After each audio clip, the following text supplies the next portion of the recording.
आपल्या मालेगावापासून आहे ना काहीच अंतर असणारं वडगाव गावातील एक प्रसिद्ध मंदिर म्हणजे पंचमुखी महादेव मंदिर बर का। त्याचबरोबर या श्रावण महिन्यात या मंदिरात एवढं लागतंय बर का मंडळी। तर नमस्कार मंडळी, मी तुमचा लाडका ब्लॉगर कार्तिक बर का।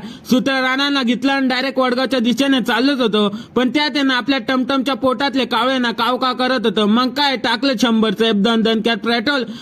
दणक्यात आहे ना टमटमच्या पोटातल्या कावळ्याने कावका केलं बंद आणि डायरेक्ट आहे ना हायवेला लागलं बरं का। हायवेला लागलो ना या टाइम आहे आपल्याला डायरेक्ट सरळ जायचं होतं, म्हणजे कोणताही ना फेरान कोणताही ना टर्न, डायरेक्ट बोली वचन कमी करतो आणि डायरेक्ट आलो होतो बरं का वडगाव गावात। वडगाव गावात घुसतात डायरेक्ट वडगावच्या बाहेर निघालो बरं का। रस्ता चुकीचा होता, मग काय तिथून मला टर्न काकाला विचारलं मंदिर कुठे, काकाने लोकेशन सांगताच आहे ना आपण डायरेक्ट आहे ना मंदिराकडे आलो होतो बरं का।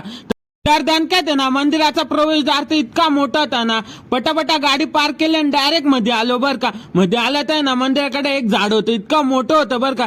त्याचबरोबर ना त्रिशूळ तर इतका मोठा होता, मी तर एवढा दिसत होतो। तर जाऊ द्या, डायरेक्ट आहे ना मध्ये आलेल्या ना सगळ्यात पहिले नंदीश्वर महाराजांचे दर्शन घेतले आणि डायरेक्ट आहे ना आतमध्ये गेलो। पिंडाचे एकदम दणक्यात दर्शन आणि एकदम निवांत दर्शन घेतले बरं का मंडळी।